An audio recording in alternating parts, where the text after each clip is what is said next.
In El Paso, Texas, an eco-fascist slaughtered 20 people in a shopping mall shooting. The next day in Dayton, Ohio, a socialist, Satanist leftist slaughtered 9 people, including his own sister at a bar. Leftist partisans rushed to blame Trump and conservatives.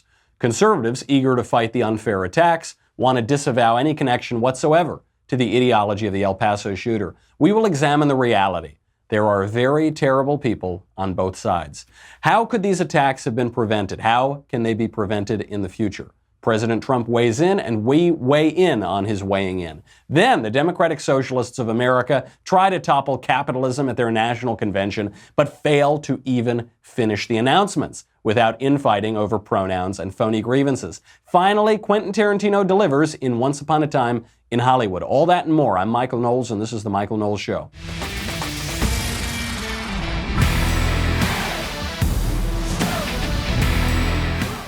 So much to get to today. Obviously, horrific shootings over the weekend in Texas and in Ohio, and the way it's played out has been so predictable. You had these 2 shootings, apparently both motivated by ideology, one very clearly by ideology, and that's a mostly right-wing ideology, though not a totally right-wing ideology. Then the second shooting appears to have been motivated by an almost exclusively left-wing ideology. And in response, the left, not the right, the left, blamed its political opponents on the right.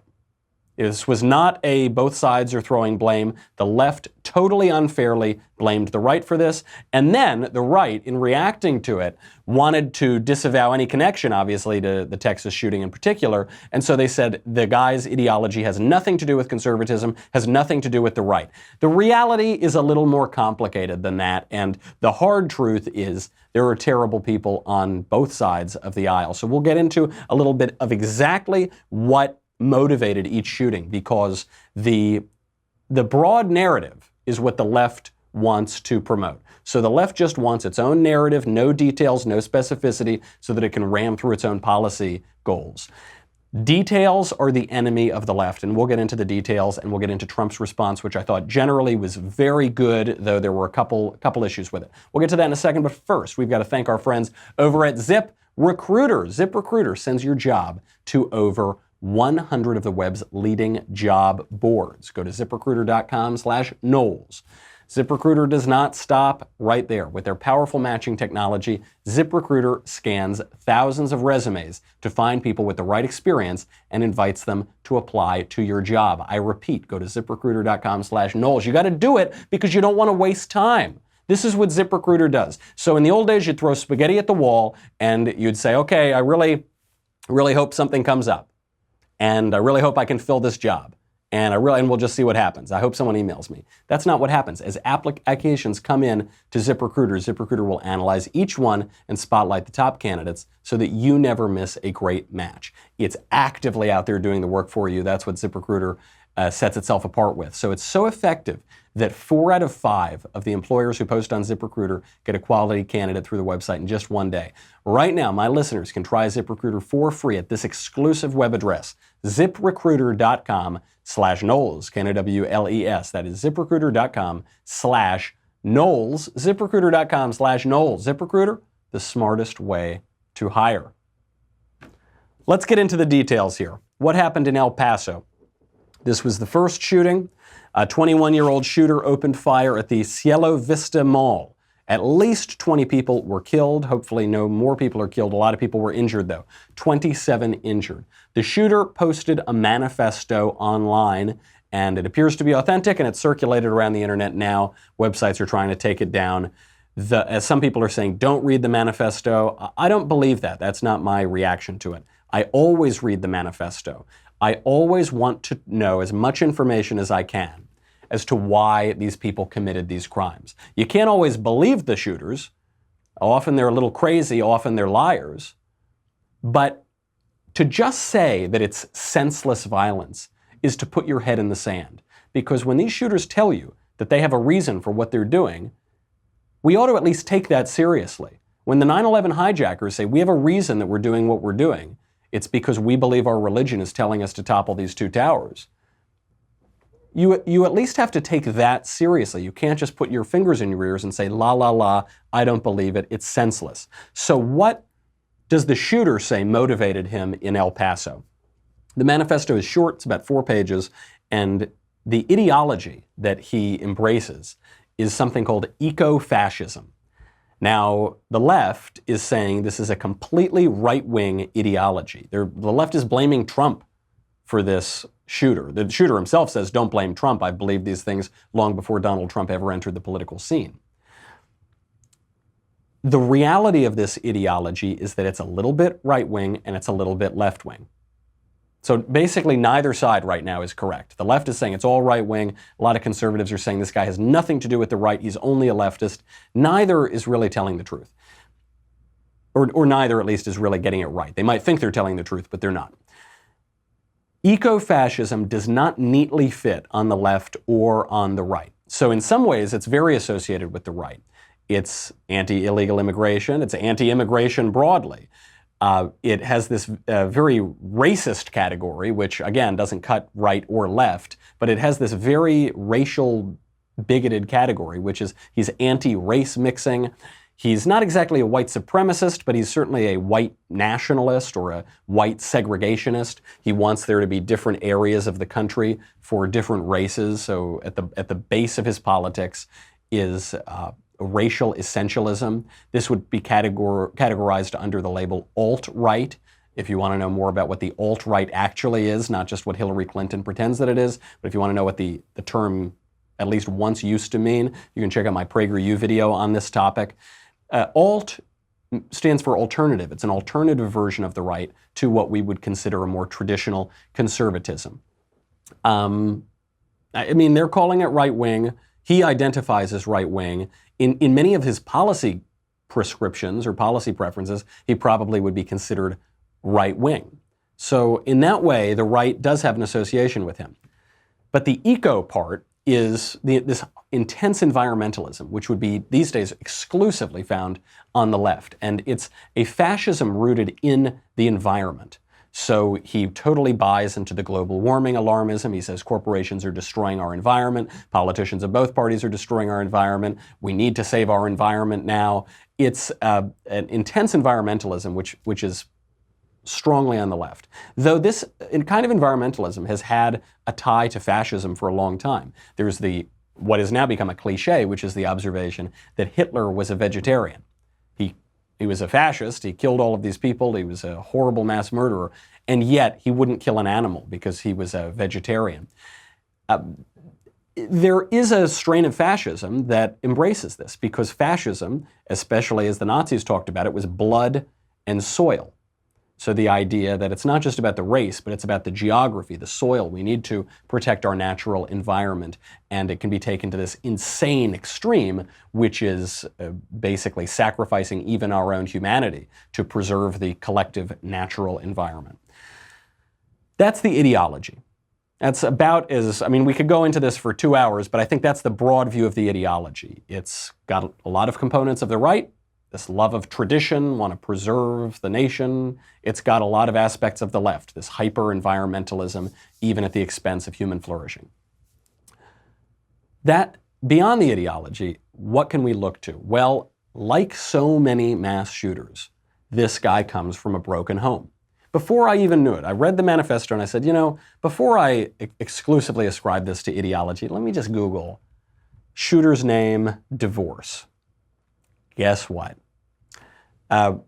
The parents of this guy divorced when he was 13. The father has written extensively about his 40 years of drug addiction. So obviously the father was just a total degenerate for much of this kid's life. And this often happens. But beneath the kind of political level, there is a cultural level. Something just wasn't right with this kid. Kid now adult, but when he was a kid, certainly when they divorced. Something was broken in the home. We see this beyond just mass shootings. We see this in the regular homicides that happen all the time. We see this in gang violence.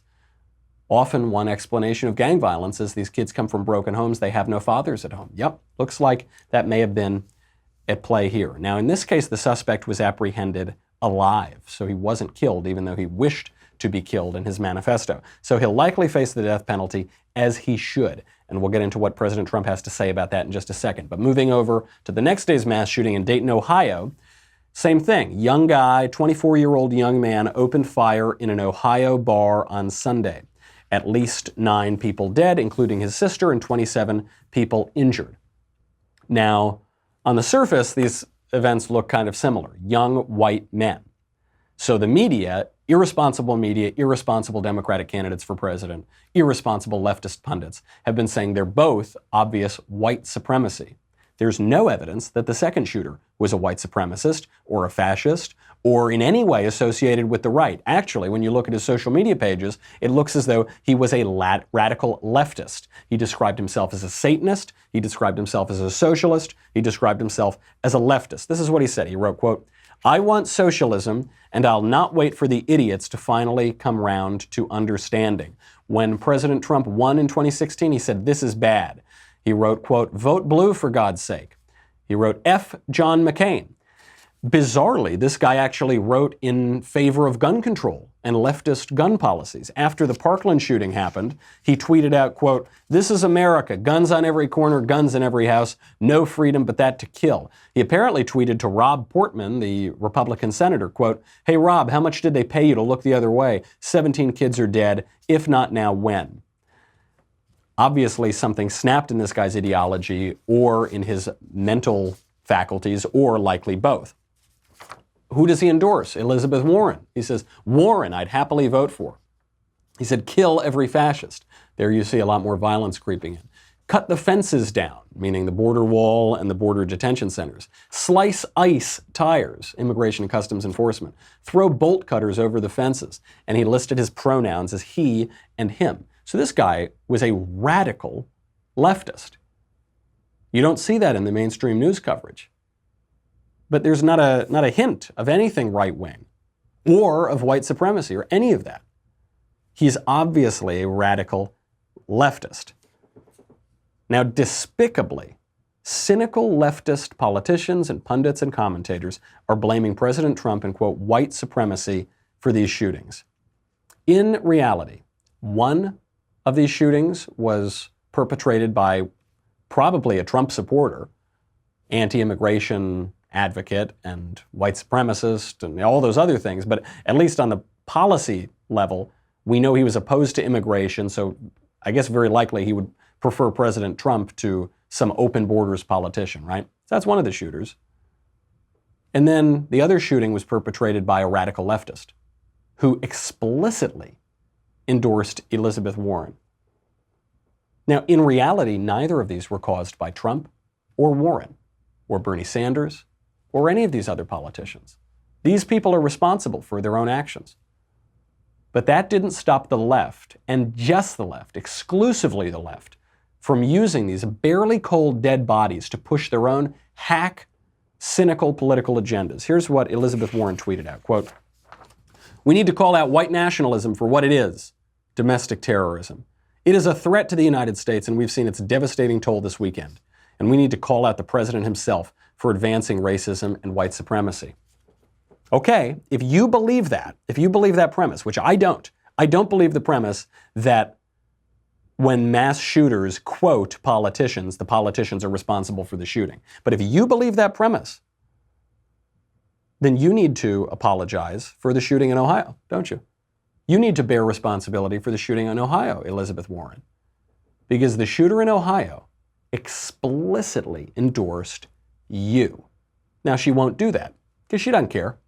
Doesn't care about the victims, doesn't care about the policy, doesn't care about any of it other than promoting herself in the 2020 Democratic presidential primaries in a way that is absolutely disgusting, even by the measure of presidential politics. I understand in presidential political campaigns, people are going to just use and exploit events for disgusting purposes. This is especially disgusting, and Elizabeth Warren should be ashamed of herself. If she had the capacity for shame, she would feel shame. But she doesn't. She's the whitest woman in America who pretended to be an Indian Native American for her entire career. in a way that would take jobs away from Native Americans, in a way to look with her white face, look people dead in the eye and say, I am a Cherokee Indian, give me preferential treatment at Harvard and in the Texas bar. I mean, that sort of shameless person would absolutely have no problem using barely cold dead bodies for her own political purposes. But she's not the only one. I don't mean only to single out Elizabeth Warren here. AOC and Bernie Sanders get in on the disgusting exploitation before President Trump shows up as the only adult in the room. We'll get to that in a second, but first I got to thank our friends over at Rocket Mortgage by Quicken Loans. Finding the right house is not easy, and I would know that because I live in LA and looking to find a house here. You finally find one nice house. You think, okay, this nice little 2-bedroom, this will be perfect. Then you look up the price, it's like $10 million or something like that.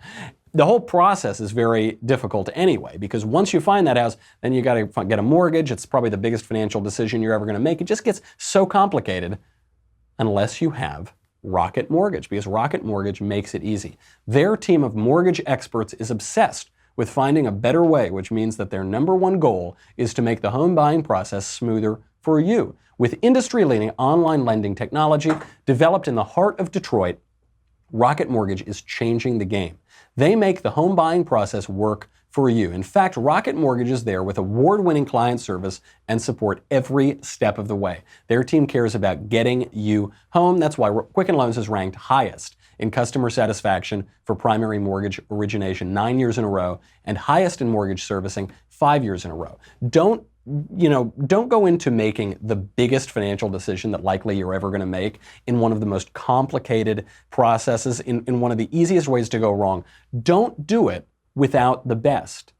Time and again, you can see Rocket Mortgage, they are the best. Let them work for you. Rocket Mortgage is more than just a lender. Get started at rocketmortgage.com/Knowles, Knowles, equal housing lender, licensed in all 50 states, NMLS-ConsumerAccess.org number 3030, Rocket Mortgage by Quicken Loans, push button, get mortgage. So it's not just the shameless Elizabeth Warren exploiting dead bodies for her own personal gain. Alexandria Ocasio-Cortez did it too. She tweeted out, in response to the suggestion that video games and other cultural aspects that celebrate violence might have played some role in this shooting, she tweets out, video games aren't causing mass shootings, white supremacy is. Sadly, the GOP refuses to acknowledge that because their strategy relies on rallying a white supremacist base. That's why the president has stadiums of people chanting "send her back" and targets Congress members of color. Okay, if you believe this premise that anyone who holds an idea that is also held, well, actually, no, I'm sorry. What is the idea? The idea is white supremacy, right? So, I'm sorry, I must have gotten a little confused there for a second. Because she's ascribing white supremacy to President Trump. President Trump has repeatedly condemned white supremacy. Right? He's repeatedly condemned racism. How many times a year does this guy condemn racism? Which conservative member of Congress, of the Senate, the president, which governor, which of them says, I'm a white supremacist, I love white supremacy? None of them. Zero. Boop. Nada. None of them do. But let's take her premise at its word and let's just replace white supremacy with socialism.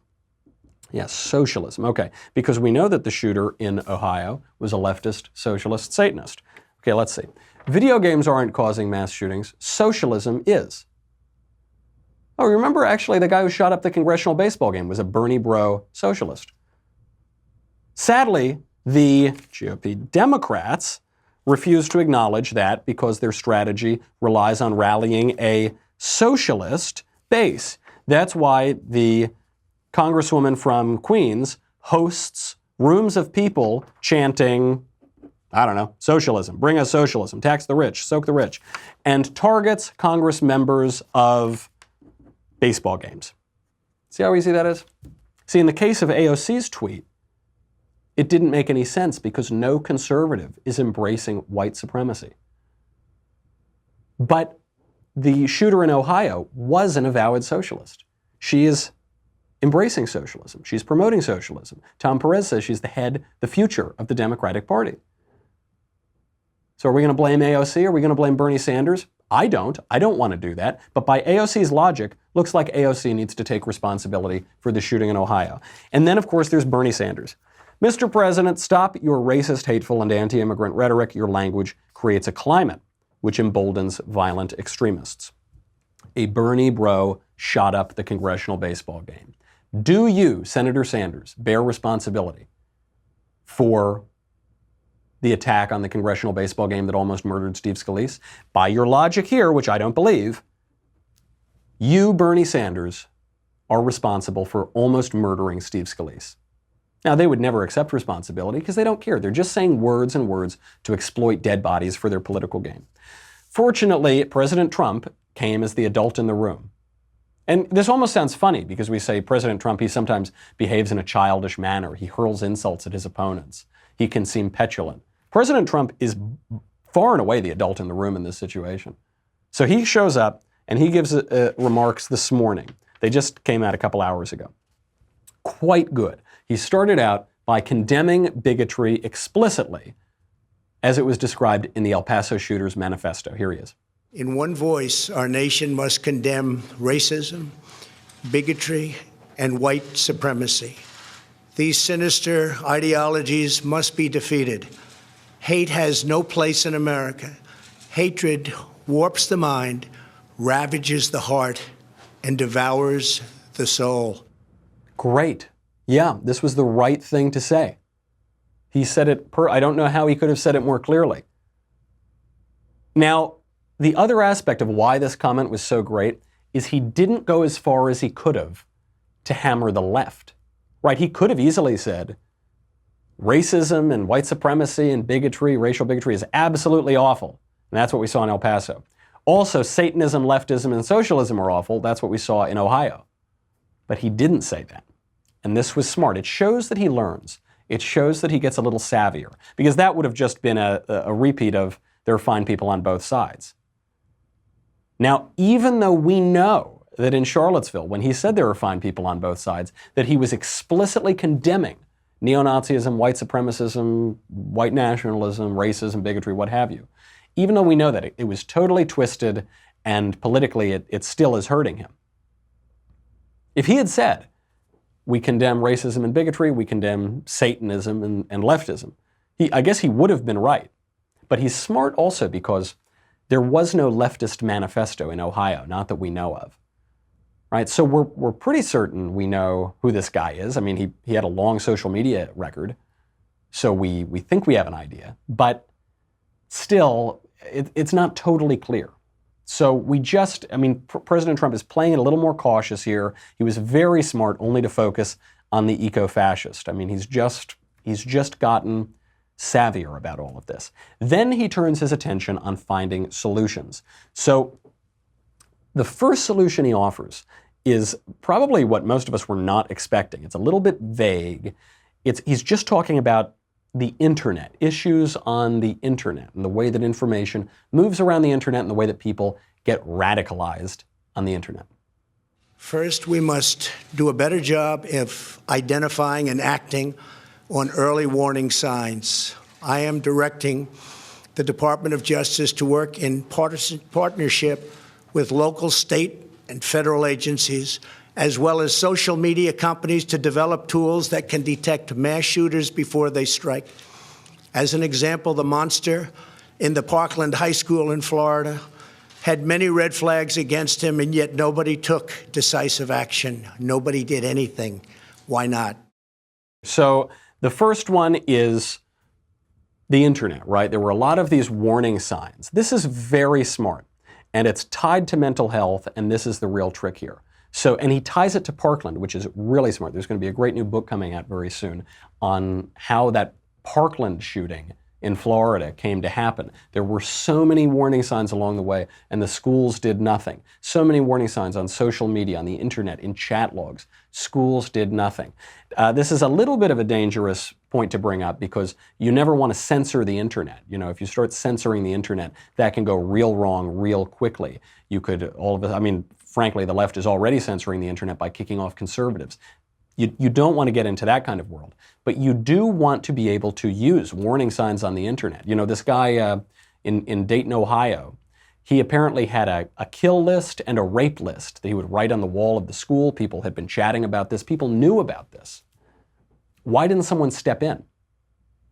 Why didn't someone heed the warning signs? This is tied to mental health, which Trump gets to in a second. Then Trump gets to his second suggestion, which I think is a little bit weaker. I think this is the weakest of all of his arguments, and it has to do broadly with a culture of violence and specifically video games. Second, we must stop the glorification of violence in our society. This includes the gruesome and grisly video games that are now commonplace.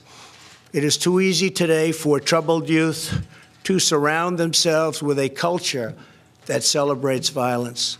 We must stop or substantially reduce this, and it has to begin immediately. I don't know if this is true. I don't know if this is false. You know, when I was a kid, I didn't play video games a lot, but there was one violent video game, Grand Theft Auto, that I played for, I don't know, 6 months or something, and I was playing it. And then when I went to learn how to drive, I did have this impulse to drive like a maniac. I didn't do it, fortunately. Well, I mean, I drove like a maniac like all teenagers do, but I didn't, drive like I was in a video game. But I did have this impulse. I distinctly remember it, thinking like, oh, I should swerve into that lane and swerve over here. And obviously that had just been kind of bred into my mind because I played this video game a lot for a few months. Maybe video games have something to do with it. Our culture has always been violent. Our pop culture has always been violent. I don't think it's the violence itself. I think it's the fact that in the old days, the violence had an order to it. It had a purpose. It had a moral context. And today, violence is pretty much nihilistic, random, arbitrary, absurd, senseless. I think those are two different things. Don't forget, our culture, the three biggest poems that found our entire culture are all war poems: the Iliad, the Odyssey, and the Aeneid. They're all about one specific war, which is one of the bloodiest wars ever written about, which is the Trojan War. The Aeneid begins, "Arms and the man I sing." I mean, the first lines, I'm going to sing about war and all this gory, crazy violence. But that was war with a purpose. That was war with a moral universe, a war that had value, a war that had honor and valor and purpose, and even a sense of good and evil. The Lone Ranger, one of the biggest shows from the 1950s. It's about a good guy getting the outlaws, getting the bad guys. But in modern depictions of violence, it's just senseless. It's just crazy. There might be something there to that cultural problem. I think Trump probably has it. Then he gets to the key, the biggest issue of all, which is mental health. We will examine that in a second, but first, you got to go to Facebook. You got to get off of Facebook and YouTube. Go to dailywire.com. $10 a month, $100 for an annual membership. You get me, you get the Andrew Klavan Show, you get the Ben Shapiro Show, you get the Matt Walsh Show, you get to ask questions in the mailbag coming up on Thursday, you get to ask questions backstage, you get Another Kingdom. You get to check out the full episode of the Ben Shapiro Sunday Special featuring me. This is Ben's favorite episode of the Sunday Special ever. I want to thank everyone who's already listened, who shot that episode up to number 6, I think, in the overall iTunes and Apple Podcast charts. Please go over there and check it out, give it a download, because if you do that and it reaches, say, number 1, Ben will have to have me on the Sunday Special again, which will break his heart and will cause me to laugh uproariously. So please go do that. Check it out at dailywire.com. We'll be right back with a lot more.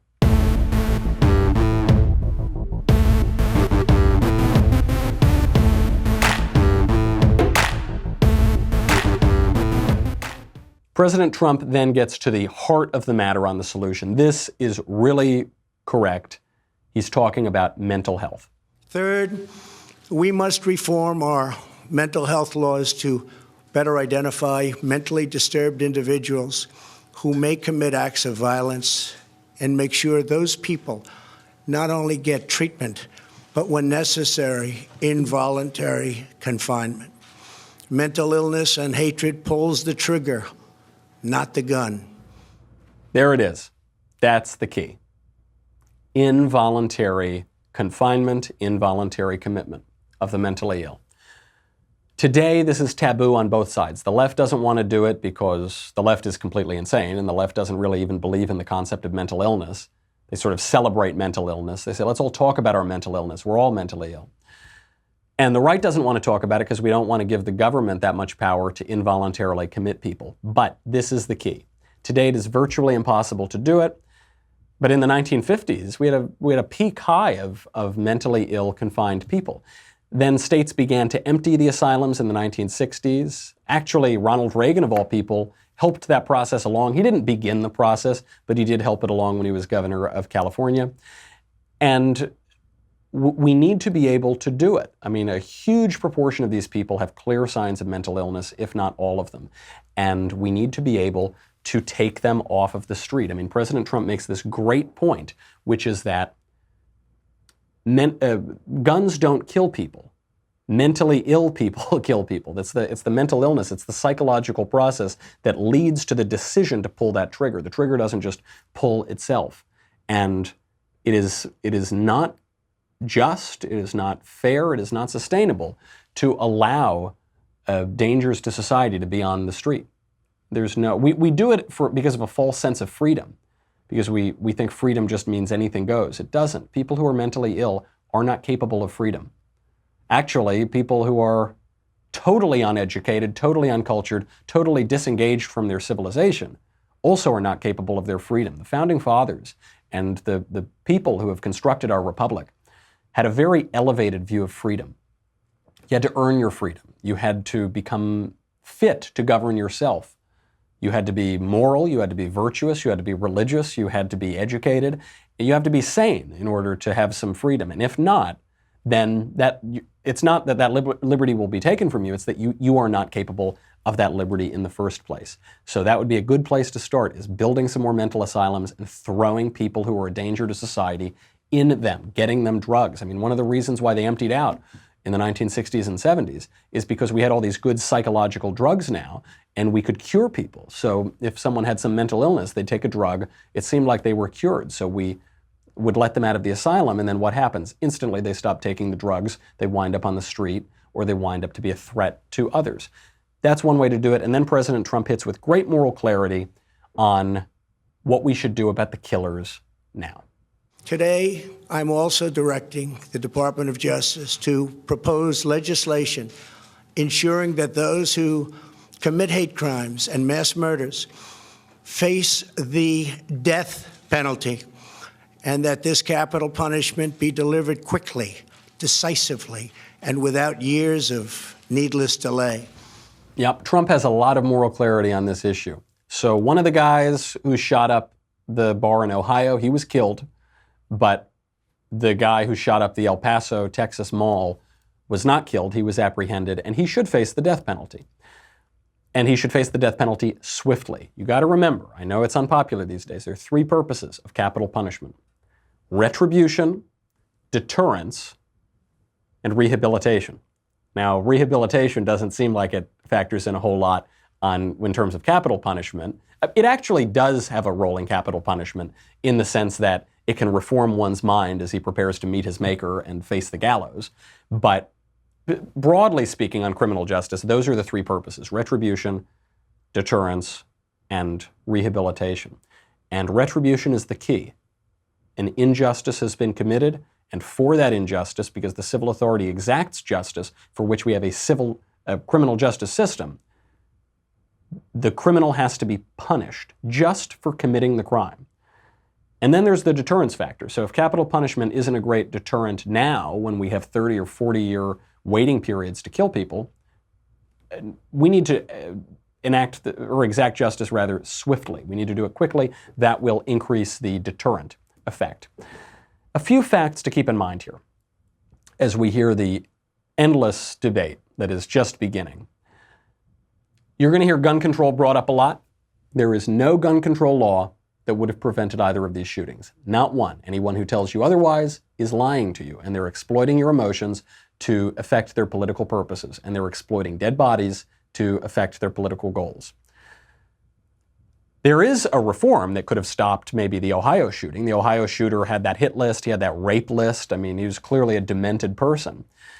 He could have been committed to a mental institution. He could have been denied his civil liberties. He could have been denied his Second Amendment rights. He could have been denied other civil liberties too. But that's a mental health issue. That's not a gun control issue. You can't just take away people's civil rights, Second Amendment rights, willy-nilly just because you don't like them or you don't like the cut of their jib. You can take away their civil rights if they are not deemed fit for liberty, if they're not deemed fit to behave as individuals in a free society. if you commit them to an insane asylum. That's what they could have done. That's not a gun control law. That is a mental health reform. Also on gun control, as they tell you all gun control laws would have fixed it. Don't forget, President Trump is sympathetic to gun control. He has passed certain gun control measures. He actually bragged in his remarks about how after the last big mass shooting in Las Vegas, he banned bump stocks. Here's his boast. At my direction, the Department of Justice banned bump stocks. Last year, we prosecuted a record number of firearms offenses. But there is so much more that we have to do. Now you see that he accidentally, or maybe intentionally, undermined the argument for gun control there. Because we said at the time, when they banned bump stocks after that mass shooting in Las Vegas, I said, this bump stock ban isn't going to do anything. It's not going to stop any mass shootings. It's completely pointless virtue signaling. Looks like I was right. The bump stock ban didn't stop this mass shooting. It didn't stop either of the mass shootings this weekend. It achieved nothing other than to limit people's Second Amendment rights to protect themselves. The other thing to keep in mind here, mass shootings are not really on the rise, at least according to the most recent data that we have. So New York Magazine, which is not a conservative publication, published a long piece on this in 2014. The number of mass shooting incidents that involve 4 or more fatalities is not really up since 1976, since they've been keeping track of this. Number of people killed and the number of incidents has not really increased since 1976. It feels like it has, but it hasn't. Now, what is different here is the media coverage. So people are covering this and we all have instant access to media everywhere. But what's up is not the incidents themselves, it's the media coverage. This is not a lot of comfort to victims or families or people who see these images on their TV screens. But those are the data, those are the facts. And another fact here, which is now unpopular, is that mass shootings are just one tiny aspect of our national misery epidemic. They're just one tiny aspect of our national problem. Neil deGrasse Tyson, that leftist scientist, clock that is broken is right twice a day, he tweeted this out over the weekend and he's getting a lot of flack for it. He tweeted, quote, "In the past 48 hours, the USA horrifically lost 34 people to mass shootings. On average, across any 48 hours, we also lose 500 people to medical errors, 300 people to the flu, 250 people to suicide, 200 to car accidents, 40 to homicide via handgun. Often our emotions respond more to spectacle than to data." 290 people killed in just the last 48 hours from homicides and from suicides. It's almost 10 times as many people as were killed in those mass shootings occur every 2 days. That's no consolation when you see these awful images on TV, but those are the facts. Almost 10 times as many people killed every 2 days as were killed in those mass shootings. Just in Chicago this weekend, 7 people were killed, 59 people were wounded from gun violence. Just in Chicago, that's one American city, just this weekend. Not a mass shooting, just the way it was. And yet, the whole purpose of this hysteria, this sensationalism, this vitriolic exploitation of dead bodies on the left, is to get you to stop thinking. They don't want you to think. They don't want you to look at data. They want you to be so riled up by emotion that you do whatever they say. You saw these cynical political hacks on television all weekend. They want you to stop acknowledging reality. On MSNBC, they had this professor from Princeton, Eddie Glaude, who told people that they actually had to stop using the phrase illegal immigrant because it contributes to mass shootings. But it's also important for us to understand the kind of continuity, the line, the connection. What does it mean to have a discourse in which people are dehumanized, where you use a phrase like illegal immigrant, where the phrase itself places that person outside of a certain kind of sense of empathy and decency? What happens? Otherizing. What happens when we use language like infestation, children? You use this, Governor, children. Yes. Carrying perhaps disease across the border. What happens? You set the stage for people who are even more on the extreme to act violently. We are in a cold civil war. And there's some people who bear the burden of it, Chuck. Listen to how perverse that is. Listen to how false everything he said is. He said, if you tell the truth you are responsible for mass murder. Right? If you use the phrase illegal immigrant, it's not even the best phrase. The correct phrase is illegal alien, illegal foreign national in our country. If you use that phrase, if you point out that they carry disease and crime over here, you are responsible for mass murder. Then he turns the rhetoric up even higher. He says that we're in a cold civil war. What do you mean a cold war? You're talking about a mass shooting, so obviously that's not cold, that's hot. And over the weekend, you had a radical eco-fascist and you had a radical leftist each commit a mass shooting. So it doesn't seem like a cold civil war at all. But what he's saying is, you have blood on your hands if you tell the truth. This guy goes on television and encourages everyone to lie. Allow your emotions to run away with you and lie, lest you calm down, look at the facts coolly, and tell the truth. The time is now. We can't wait. Don't think absolutely despicable emotional exploitation from the left. What should we actually do? We should grieve. We should comfort one another. We should accept with resignation, but nonetheless acceptance, that we live in a fallen world. Even if these mass shooting incidents are not increasing, which they're not. Even if gun crime is decreasing, which over a 20, 30 year span it is. Even if all those things are true, we live in a fallen world. We will never eliminate murder, hatred, bigotry, violence. We won't eliminate any of that. This is a broken world, and no utopian scheme promised us by the left is going to do it.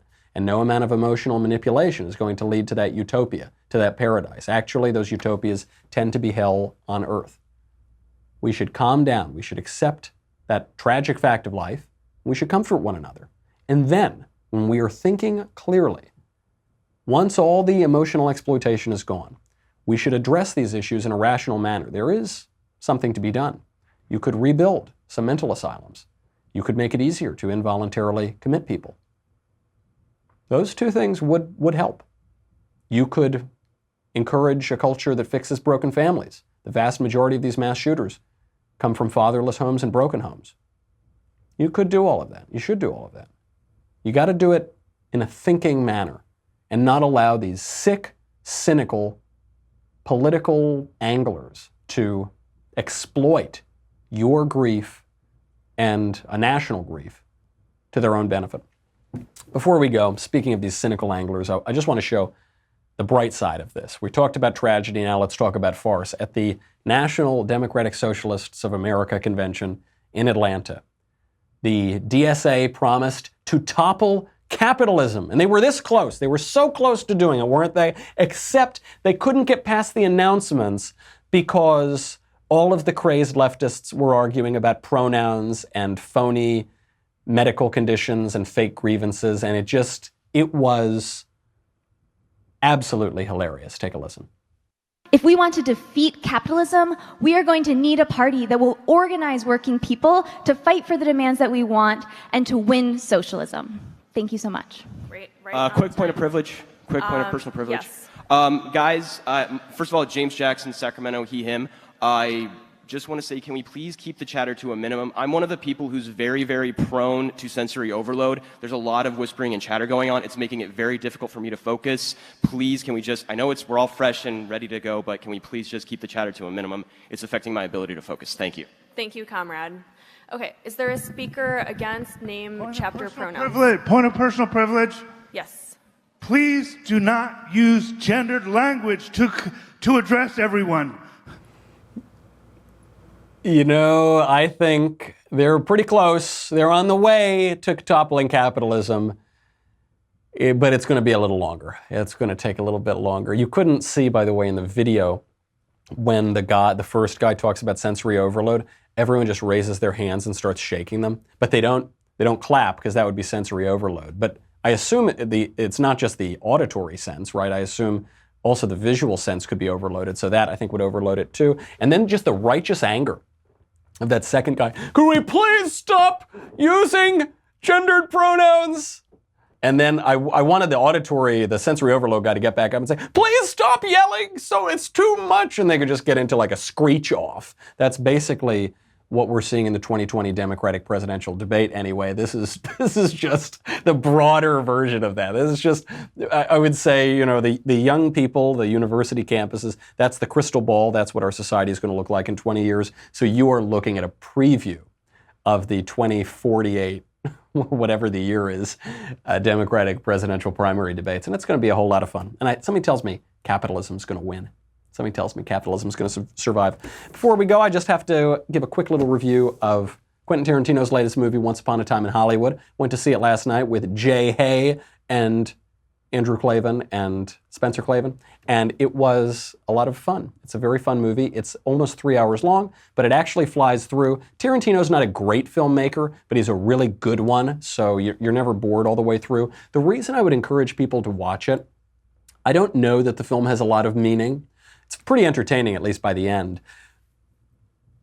But if the film has meaning, I think part of the meaning of it is how Hollywood went so wrong, and how in the 1960s and 70s, Hollywood basically cracked up and went just totally off the rails. And it's a movie about how it might have avoided that fate, how it actually might have saved itself. Tarantino likes to go back and fix history. So he goes back and, the Jews kill the Nazis and, so on. And so the black slaves rise up and kill the white slave owners in the South.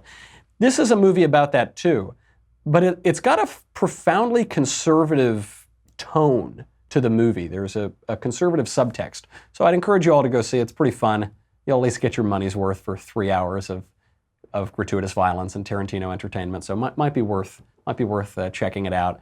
At the very least, you'll be able to lament, along with the filmmakers and all of us, the demise of our culture. That's our show. Come back tomorrow. We'll have a lot more to get to. We just had to get to this big story today, but much more coming up. So tune in tomorrow. I'm Michael Knowles. This is The Michael Knowles Show. See you then.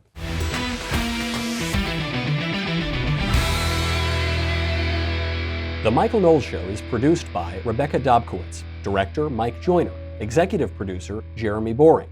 Our senior producer is Jonathan Hay, supervising producer Mathis Glover, technical producer Austin Stevens, editor Danny D'Amico. Our audio mixer is Mike Coromina. Hair and makeup by Jesua Olvera. Production assistant Nick Sheehan.